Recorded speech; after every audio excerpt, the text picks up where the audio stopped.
I think most Americans believe that after you commit a crime and pay your debt to society, the punishment ends. You have the chance to rebuild your life and get a fresh start. But the reality is much harsher. We punish people with criminal records long after they've paid their debt to society, and we all suffer for it. Even simply being accused of a crime is just the beginning of perpetual punishment. A cycle of legalized discrimination, poverty, and reincarceration, a cycle kept in motion by 47,000 laws and regulations nationwide that restrict critical rights and opportunities. After contact with the criminal justice system, millions of Americans are denied employment and housing, denied college educations, excluded from public benefits, separated from their children, deported despite being legal residents, and deprived of the right to vote. These restrictions trap the poor and people of color in invisible cages that extend far beyond prison walls and criminal courts. Cages that lead to a lifetime of obstacles that undermine even the most earnest efforts at rehabilitation and redemption. Cages that send the message, you will never be a part of society again. This is not some isolated problem. 95% of all incarcerated people will return home at some point. Each year, more than 600,000 people are released from jails and prisons. That's roughly the population of Boston or Seattle. Millions more are completing non-jail sentences like probation, community service, or fines.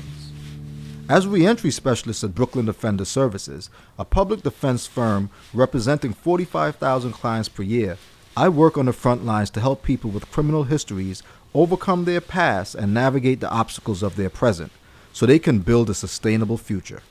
I try to help folks take responsibility for their own lives, but it's hard to do when the outlook is so bleak. Even for low-level offenses and misdemeanors, the aftermath of one individual's experience with the criminal justice system ripples out to entire families and neighborhoods and gets passed down from generation to generation. The result, more poverty, more crime, more incarceration. I see Javon, an 18-year-old young man who cannot live with or even visit his family and cannot find an affordable apartment because he was convicted of gun possession and banned from all public housing. I see the dangerous shelters and street corners where he'll sleep. I worry about what he's going to have to do to survive, how long it'll be before he's back behind bars. I see how society loses when Judy, a 58-year-old grandmother charged with a misdemeanor, is fired after her arrest and barred from her lifelong profession as a home health aide.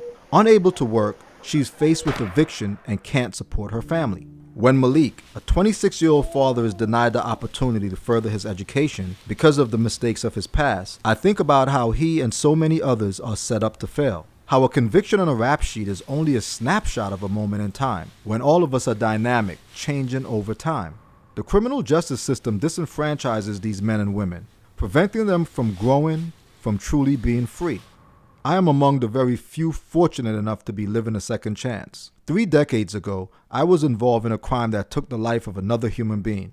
I spent over 24 years in prison for my role in that reprehensible crime. While incarcerated, I had the chance to participate in a pilot program offered to only 15 inmates that allowed me to pursue a formal education. Upon release, I found an employer willing to look beyond my criminal record, one that saw the hard lessons I learned in prison as an asset, not a liability. Affording people a real opportunity to re-enter society isn't just good for individuals and families. It's good for all of us. Meaningful re-entry increases productivity, reduces poverty, and saves money. Most importantly, it makes us safer by eliminating the circumstances that perpetuate cycles of crime and punishment. People already get punished harshly by the system, but they shouldn't receive a second sentence that makes discriminating against them legal for the rest of their lives. By restoring full rights of citizenship to people after they've been through the system, we can start to end this cycle of perpetual punishment. We can start to abolish the justice trap.